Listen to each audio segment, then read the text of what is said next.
Cracking the Cash Flow Code. And my guest today is Robert and Kaylee Fouke, Fukui, Fakui. Fukui, Fukui. Uh, they're a husband and wife team that found a way to build a thriving business, build wealth, and not kill each other while prioritizing their marriage. He spent 7 years working with his wife, Kaylee, helping privately held family businesses thrive. And that's what we're going to talk about. So let's bring Robert and Kaylee on. How are you guys today? Doing well, We're Josh. great. Thanks. Thank you for Yeah. having us.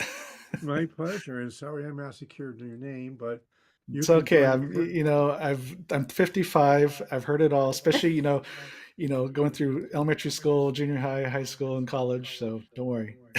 well, I have two first names, so it gets people confused also. Yeah. But Right. mine are easy to pronounce, and yours are, I'm sure in Yeah. Japan it's easy to pronounce your name, but in the States you Mhm. probably hear all sorts of butchering that happens. Oh yeah. And it's funny because people a lot of times they butcher it because they're trying not to butcher it. Because they try to be so careful, it actually really screws things up. So Yeah, yeah. So, I've not had many spousal units as business owners on the podcast. So tell me a little bit what your biggest challenge and fear was when you guys started to work together.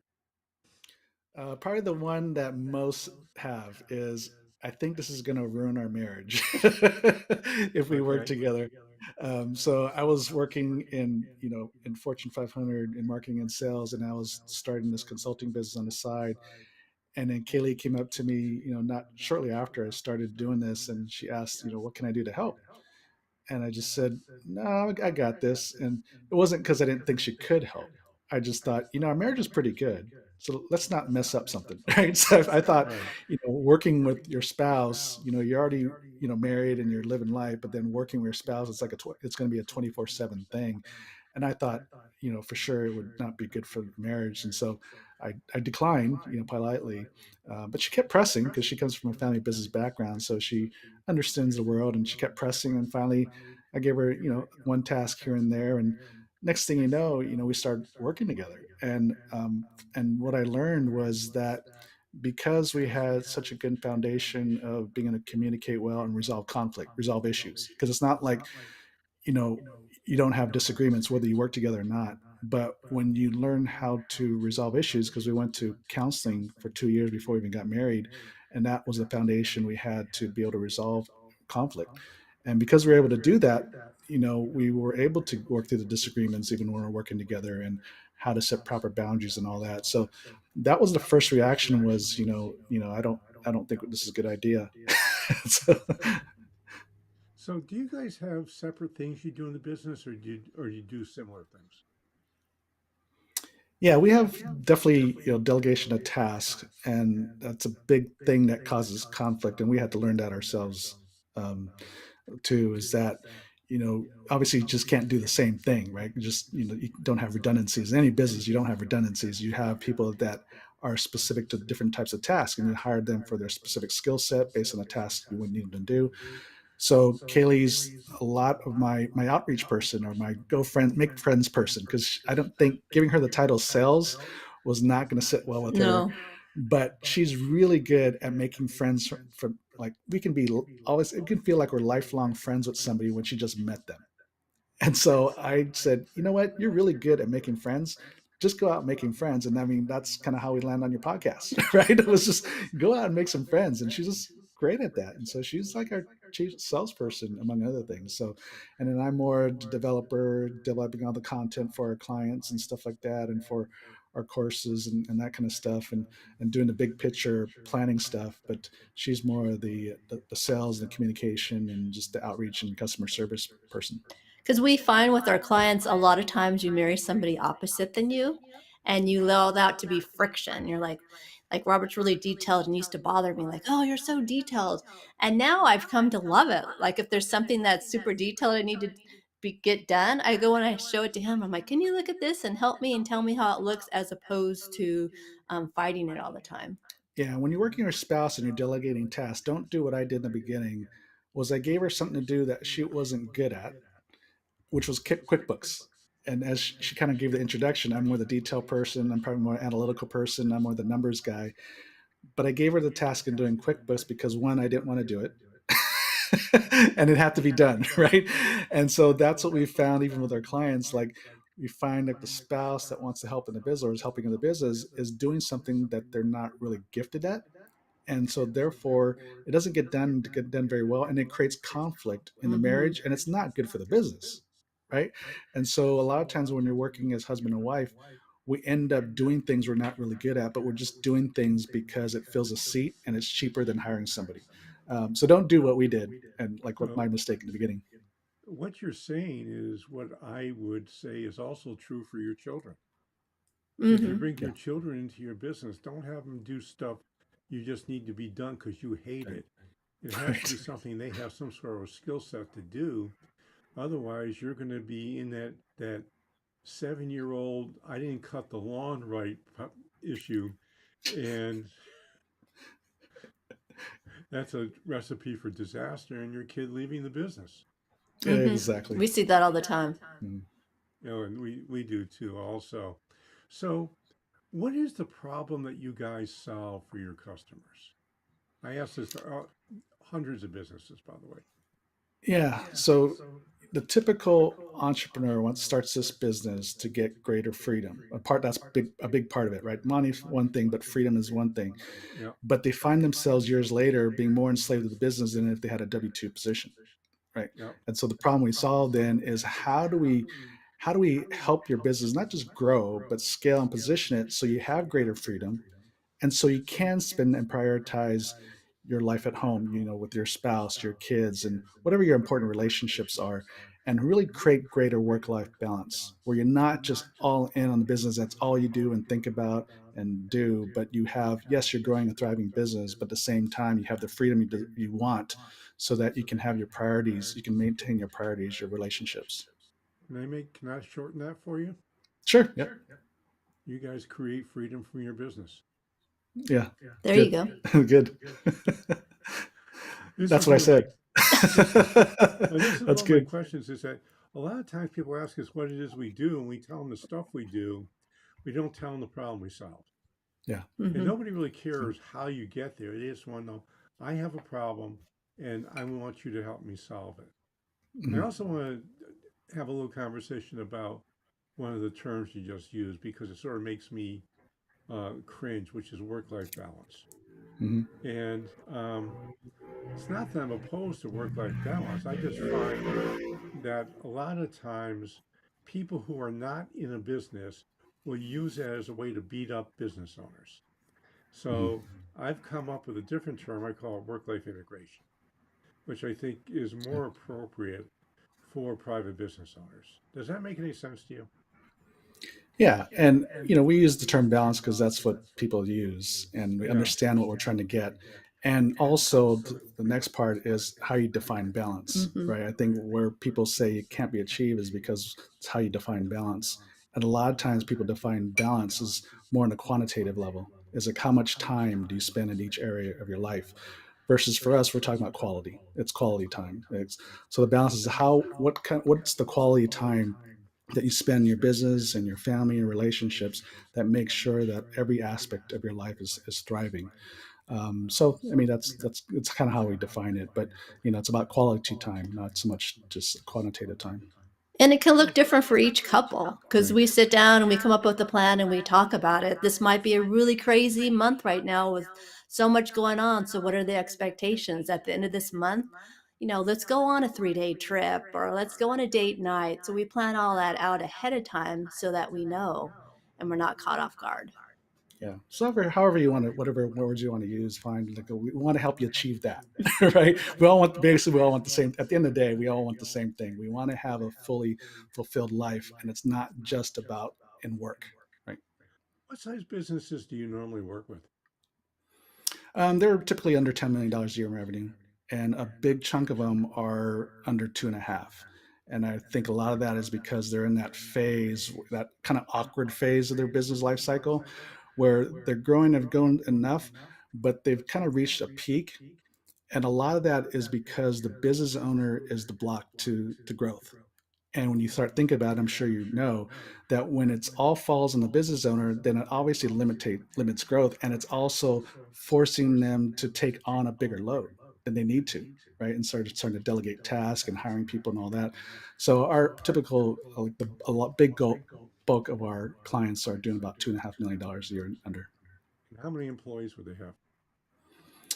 I'd say 15 or less. Yeah. Okay, yeah. I can tell you where they're stuck because Okay, this go is ahead. a typical thing. I used to be involved with the Small Business Development Corporation in Vermont. And I would tell these folks all the time, stop working with startups. Work with the companies that have 15 because those are the ones that have the real potential to add employees if they learn one skill. And that skill is what I call the fine art of delegation.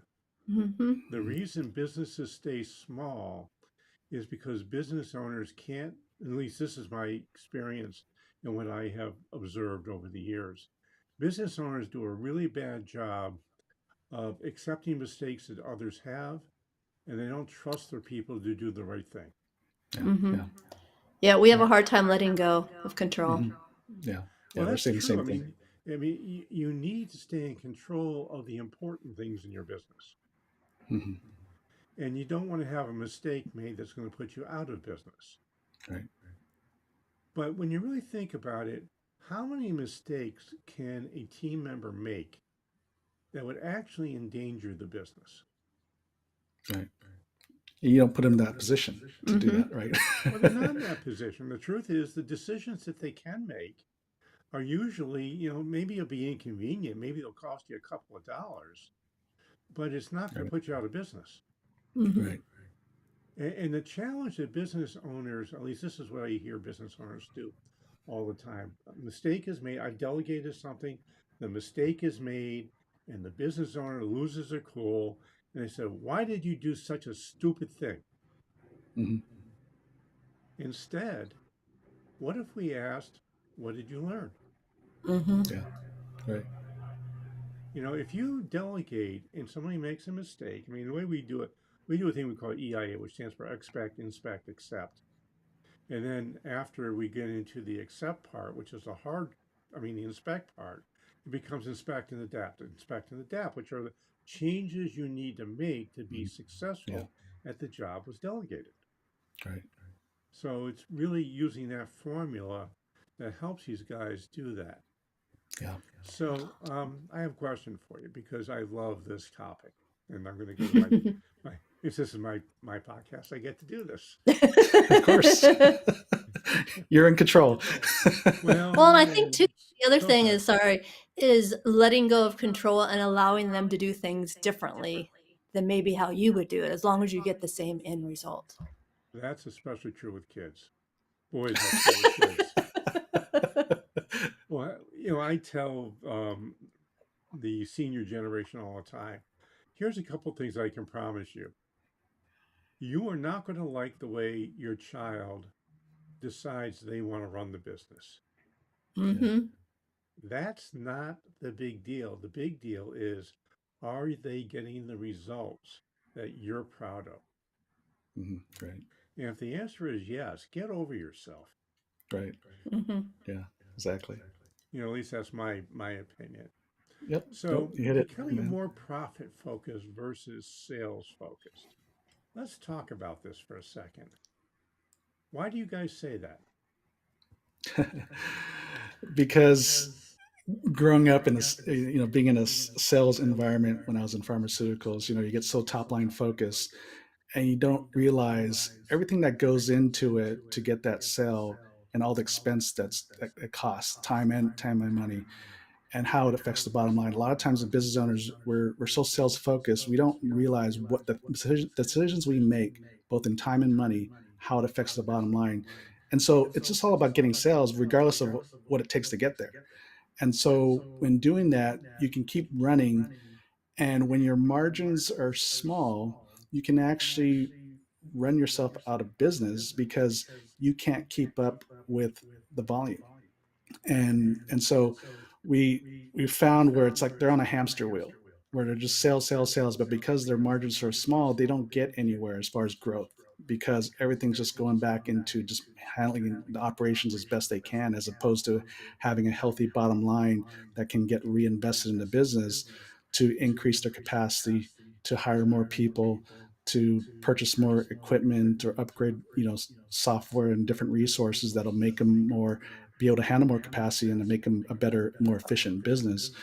But because all they're doing is sell, sell, sales, they're just rocking on really thin margins that just barely allows them to keep afloat. As opposed to asking the question is, how can we get a more of a healthier bottom line? How can we get a bigger bottom line without getting more sales? So before chasing sales, like how do we increase the bottom line?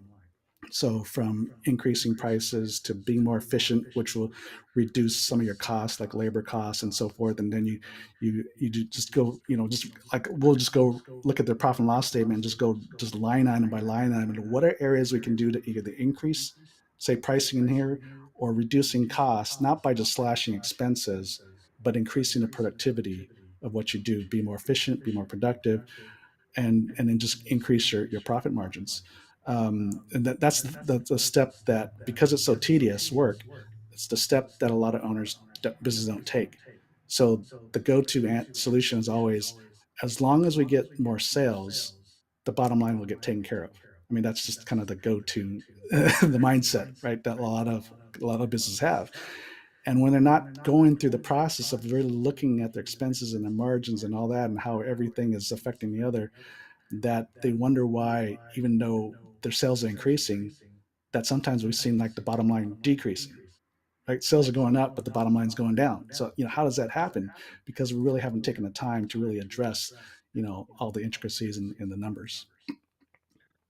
Yeah, and well, I have one thing to add, a couple things to add to that. One is Mm-hmm. one of my pet peeves are these people out there who are running courses or coaching programs that I'm There's going to that. 10x your sales. Yeah, Hmm. Well, you can 10x your sales right out of business if you there's really that. don't pay attention.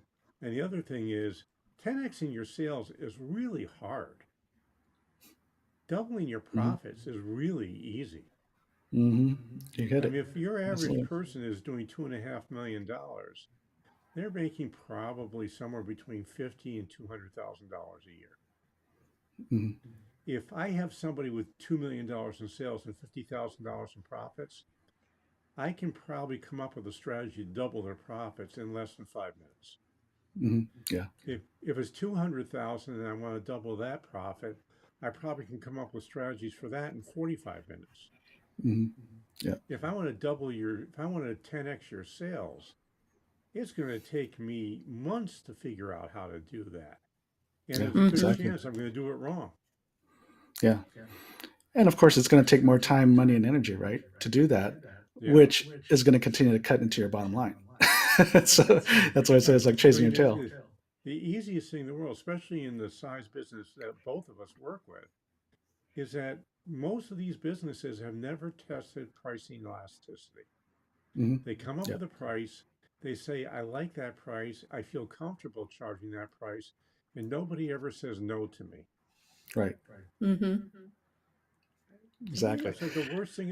If at least 10 to 20% of your proposals aren't saying no because you're too expensive, you're too cheap. Right. Exactly.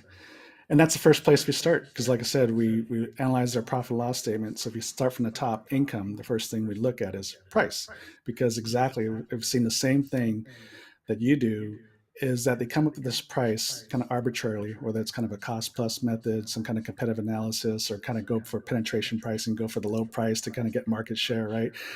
And they just go with it, and without really like testing the market. Because it's interesting, we'll say, hey, I think you can I think you have room for like a 20% price increase, for example. And they'll be like, no, no, no, no, no. I said, why? It's like, we're going to lose customers. I said, how do you know? I was just no. I go, well, how do you know? Have you offered this price before? No. Okay. So we just, like you said, just come up with a price and just run with it, and you get comfortable with the fact that people are buying.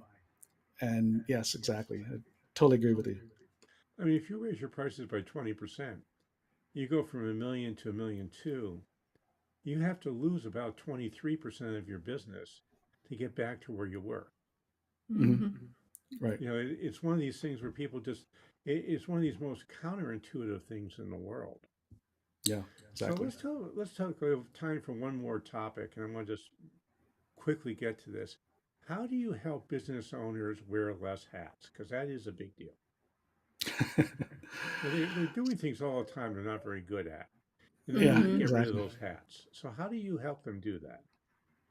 Well, first, we just have them literally just list out all the things, the tasks they do in the business, you know, and then we ask them, what are the two or three tasks that you get the most excited about?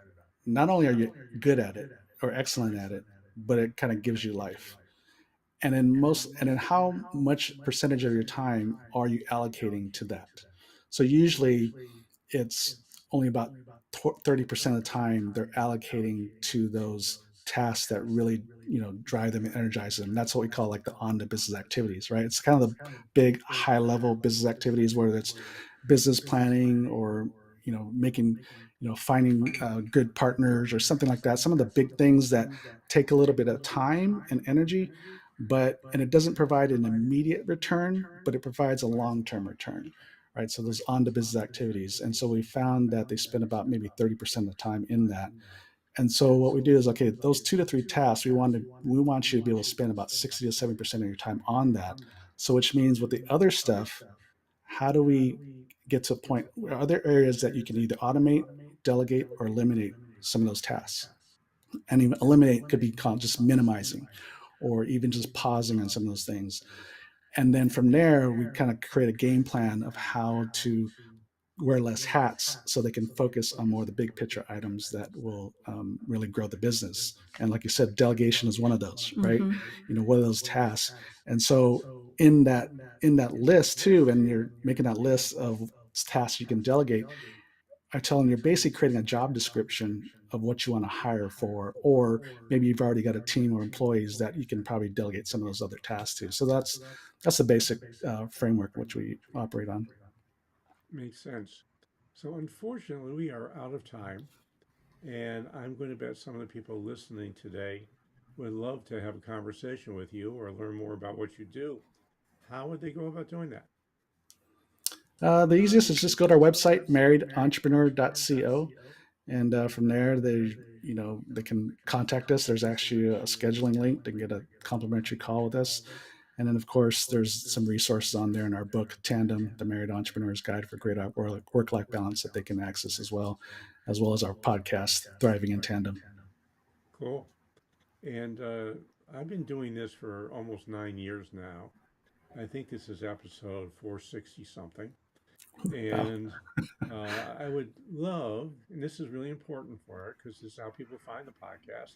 Please go to wherever you're listening to this podcast and give us an honest rating review. If you love us, you give us 5 stars. If you hate us, you give me 1 star. I go crawl into a corner and turn into a puddle of unhappiness, but you might find that amusing if you don't like the show. But frankly, most people really like the show. Most of us give it a pretty good star rating. So if you would do so and then write a couple of words about what you've learned, I would really appreciate that. And so would our guests. So please go and give us an honest rating review. It's really important to us. So this is Josh Patrick. I'm with Robert and Kaylee. You're going to have to say your last name. Fukui. Fukui. And you're at Cracking the Cash Flow Code. Thanks a lot for stopping by. I hope to see you back here really soon.